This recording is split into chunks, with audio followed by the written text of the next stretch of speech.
Hi, this is Charles Kelly. I don't normally do a broadcast on a Monday, but I've been watching today the extraordinary things going on in Parliament with the new Chancellor, Jeremy Hunt, basically tearing up the previous plans of the Chancellor, the last Chancellor, who was sacked only on Friday, Kwasi Kwarteng. And these were plans to increase spending and reduce taxation. And the markets didn't like it, right? So we saw last week that Kwasi Kwarteng was recalled from America, where he was in meetings with the central bankers like the World Bank and IMF, and he was pulled back to the UK and sacked as he almost got off the plane. I think he was sacked on Twitter, and basically he's been replaced by somebody who speaks their language, that wants to do things the bankers' way and the market's way. So we've seen this extraordinary situation of almost wondering who's running the government. Is it the Prime Minister, or is she listening to central bankers and doing what they want to do their bidding? And you know, we've even got the Bank of England openly speaking out against the government and criticizing the government in veiled ways, which I also find extraordinary, considering they're supposed to be civil servants. So it's a really difficult situation for the government now, and for Liz Truss. Jeremy Hunt has come in and he's calmed the ship. He's an experienced MP and former health secretary, former minister, who's held positions in government before. So he sort of stood up and calmed the markets and said, you know, we're going to scrap the plans for a reduction in corporation tax. We're going to limit the energy, which was really like an open-ended check, the support for people's energy bills going up to 6 months only, till next April. So whereas it previously was going to be 2 years. So this is a big U-turn, and it's a bit embarrassing for Liz Truss, because obviously the mini budget plans were also her plans, right? They weren't just something that this minister over there does. That's the Chancellor over there. I mean, Liz and Kwasi Kwarteng were close friends and allies. They wrote a book together. They live on the same street, not Downing Street, but their actual previous residential homes is on the same street.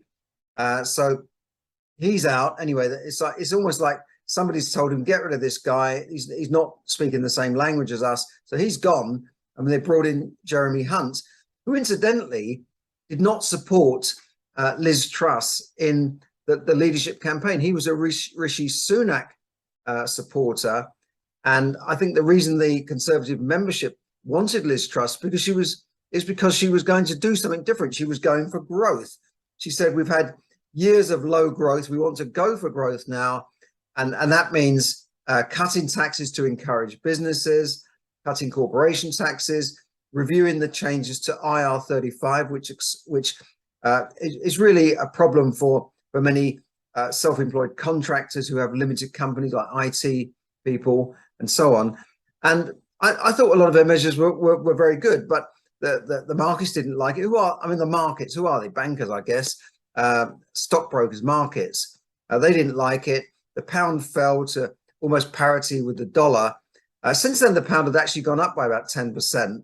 But, you know, now we've got somebody who is more like Rishi Sunak, who's not going to reduce taxes and wants to calm the markets and do what the markets say. He's even set up a new advisory board to advise him. It's the Office of Budget Responsibility. I'm not sure what's happening with them, but he set up a new one, and a couple of people who are on it are asset managers and JP Morgan, someone from JP Morgan. So if that's not the banks and the markets telling the government what to do, I don't know what is. But anyway, that's another story. So several MPs have pointed out that the rate of borrowing, while it has come down, is still high. The rate of which the government pays, which is the bond market, the gilt market, has come down a bit, but it's still high. And this gilt market, the 10-year gilt, the 10-year bond, is used by lenders, banks, to base their fixed rate mortgages on. So they are still high. There's no immediate prospect of them coming down.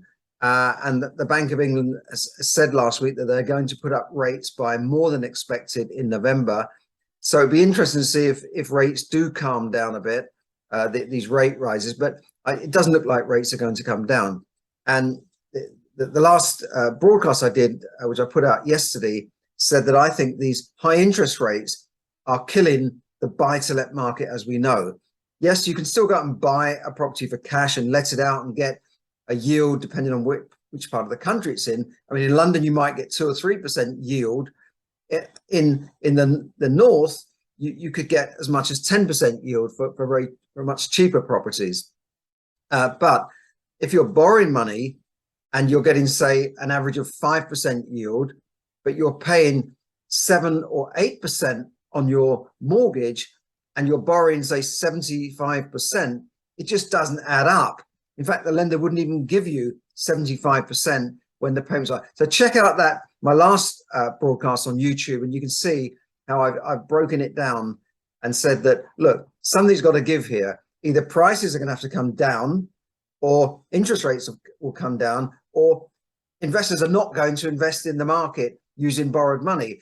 And most investors will want to borrow as much and use other people's money, as I sort of talk about in my book, Borrow and Grow Rich, the use of other people's money, the use of leverage to get you there faster, and the wealth have used leverage for centuries. So, without that ability to use leverage, the buy-to-let market is going to severely suffer, because most buy-to-let investors need mortgages. In fact, if an investor had a couple of £100,000, they would generally not put all of that into one deal. They would try and buy several properties with that money, using that money as deposits. But I think a lot of people are going to get caught out, and also residential buyers with mortgage rates going up, with fixed rates at now 6% plus for 2 and 5 year fixed rates.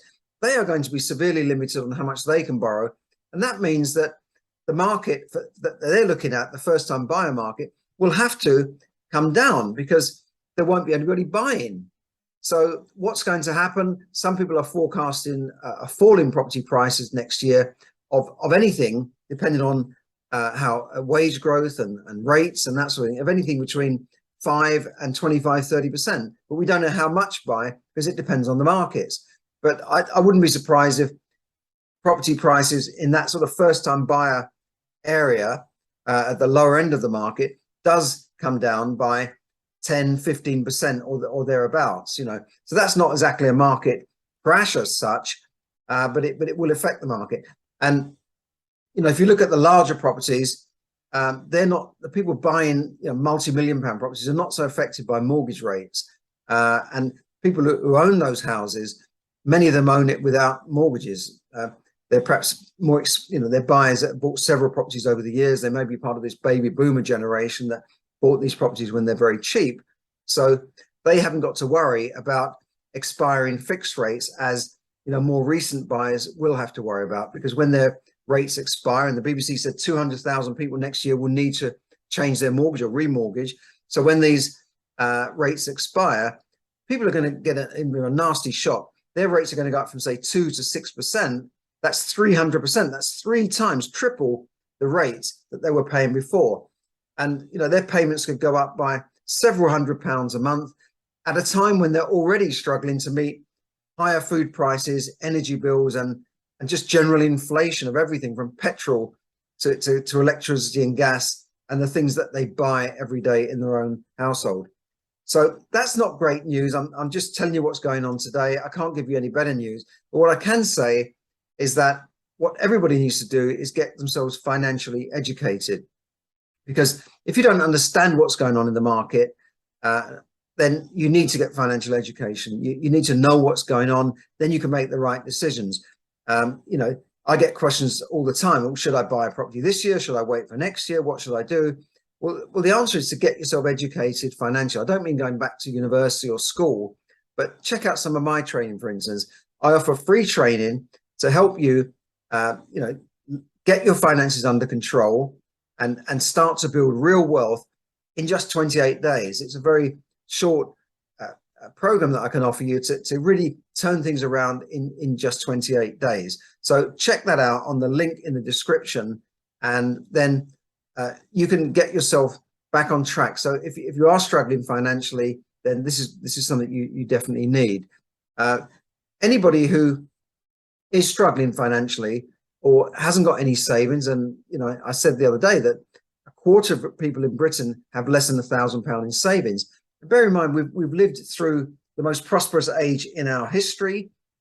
We've lived through a very prosperous time, and yet still people are retiring almost broke or without enough money to retire, and dependent on benefits and the state after 40, 50 years of the most prosperous time in our history. And I know that we're going through economic problems at the moment, but yeah, the economy goes up and down, but in general, the last 50 years have been the most prosperous in our history. You look at the enormous wealth that's been created, more millionaires and billionaires, and just generally wealthy and comfortable people than ever before. And bear in mind, the people that have worked over the last 40, 50 years have had full employment. They've had good pensions from companies and governments. They've had free this and free that, which are not available anymore.